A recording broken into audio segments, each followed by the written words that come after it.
السلام عليكم ورحمة الله وبركاته. تخيل كده إن حد خد فكرة الهوب وشال الاشتراك الشهري وخلى السعر أرخص بكتير، وده بالظبط اللي جوجل بيحاول تعمله مع فيتبت اير. والسؤال هنا، هل ده فعلا مستقبل الأجهزة الصحية؟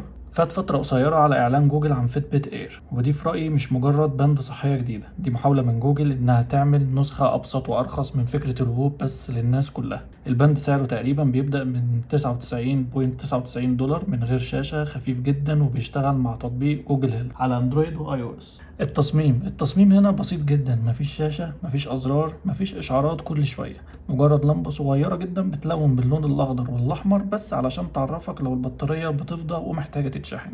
وده في حد ذاته ميزة، لأن الهدف من فيتبت اير مش إنها تبقى ساعة ذكية، الهدف إنها تفضل لابسها طول اليوم والليل من غير ما تحس بيها. يعني بدل ما تنام بساعة كبيرة على إيدك، عندك بند صغيرة جدا وخفيف معمول أساسا عشان يتبع النوم والصحة طول الوقت.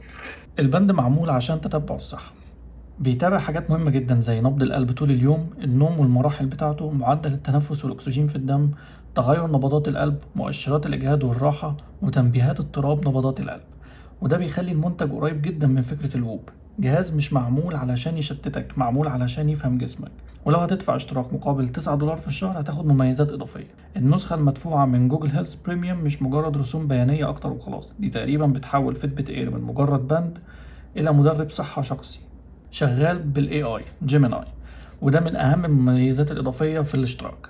مدرب صحي ذكي مبني على جيميناي، تحليل النوم والاستشفاء بشكل اعمق، اقتراحات مخصصه للتمارين حسب حالتك اليوميه، وفهم عاداتك وروتينك مع الوقت، ونصايح للنوم والتعافي وتقليل الاجهاد. وبيديك تحليل بيانات للصحه وربطها ببعض، وخطط للتمارين متغيره حسب تعبك ونشاطك كل يوم، مش كلها شبه بعضها، وتتبع النظام الغذائي بتاعك والاكل بالصور او الصوت او الكتابه حتى. وتقدر تتبع الصحة النفسية والتوتر، وهتقدر تربط بياناتك دي كلها مع الفيتبت وابل هيلث. يعني الفكرة هنا مش ان جيميناي بس بيجمع البيانات، هو بيحاول يفهمك. وهنا نيجي لأقوى نقطة عند جوجل وهي جيميناي هنا ده ورقة جوجل الرابحة.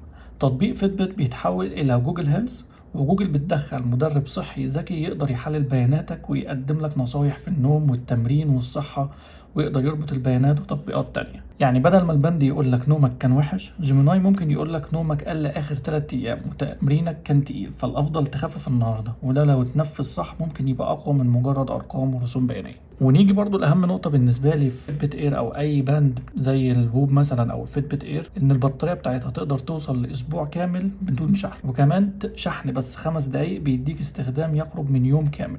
ودي نقطة مهمة جدا، لأن أي جهاز صحة محتاج يتشحن كل يوم، تقريبا هتنسى تلبسه وقت النوم اللي هو أصلا أهم وقت تلبسه فيه. ونيجي للسؤال العام اللي هو السمارت ووتش أو الساعة الذكية بتقدر تعمل نفس الحاجة؟ طبعا نظريا أي أبل ووتش، بيكسل ووتش، جالاكسي ووتش يقدروا يتبعوا نومك ونبضاتك وتمارينك، ويقدروا يعملوا حاجات أكتر من دي. لكن المشكلة إن السمارت ووتش فيها تشتيت، فيها إشعارات، فيها مكالمات، فيها شاشة، فيها تطبيقات، وزن أكبر، وشحن شبه يومي في بعض الأجهزة كمان. أما الفيتبت اير فكرته أبسط، جهاز خفيف من غير شاشة مركز بس على الصح، وده يخليه مناسب جدا للناس اللي عايزة تتبع جسمها من غير ما تلبس موبايل صغير على ايديها.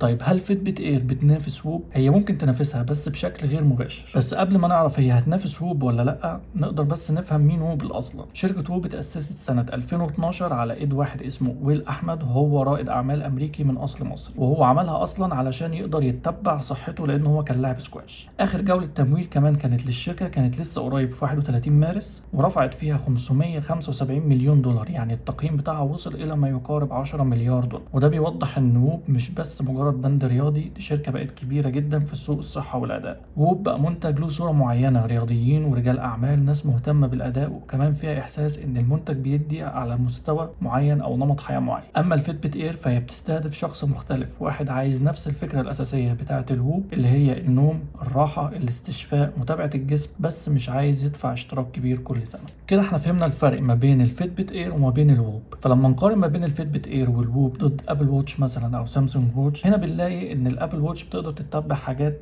خصوصا ان انا شخصيا بستخدمها بشكل يومي في تتبع الصحة والنوم والاداء بشكل عام للجسم. وفعلا ابل وصلت لمرحلة ان الساعة بقت جهاز صحي متكامل اكتر من مجرد ساعة ذكية. الابل ووتش بتقدر تتبع حاجات كتير جدا زي نبضات القلب طول اليوم، اشعارات ارتفاع وانخفاض نبضات القلب، اضطراب وانتظام ضربات القلب، ورسم قلب ECG في الموديلات المدعومة، تتبع النوم والمراحل بتاعته، تتبع معدل التنفس اثناء النوم، قياس نسبة الاكسجين في الدم في الموديلات المدعومة، وتتبع درجة حرارة الجسم أثناء النوم، وتتبع التوتر، وتتبع التمارين، واكتشاف السقوط والحوادث، و SOS، وإشعارات الصحة، وتتبع الأدوية، وأكتيفيتي رينجز، وحاجات كتير جدا تقدر تعملها عن طريق الأبل واتش. بس كل الباكج دي هتقدر تاخدها كمان مع إشعارات، مع مكالمات، مع رد على رسائل، مع شاشة بتزعجك وبتنور، مع خرائط، مع موسيقى، مع دفع إلكتروني، مع ابلكيشنز كتير ممكن تلهيك أو ممكن أصلا تحيدك عن الفكرة اللي أنت جايب الجهاز ده عشان. أما الفيتبت إير أو الووب يختفوا، جهاز خفيف جدا بدون شاشة تقريبا، هدفه الوحيد إنه يراقب جسمك ويتابع نومك ويقيس الاستشفاء والطاقة، ويقول لك امتى ترتاح وامتى تتمرن.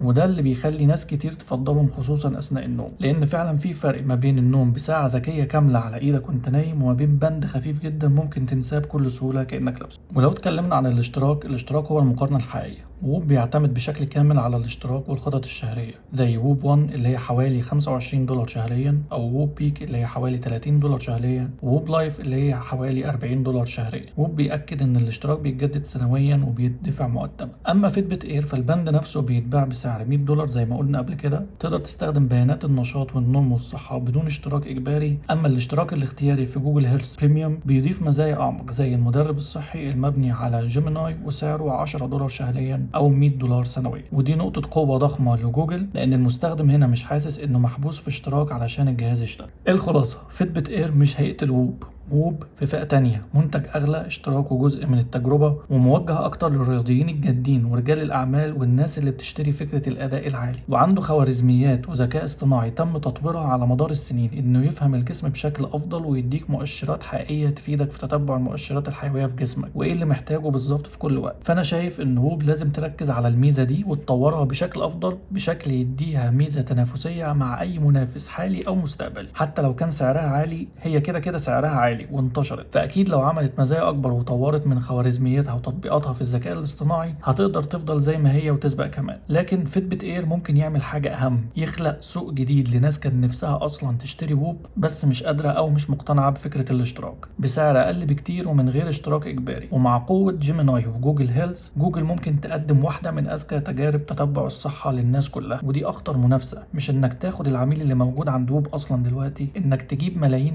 كانوا واقفين بره السوق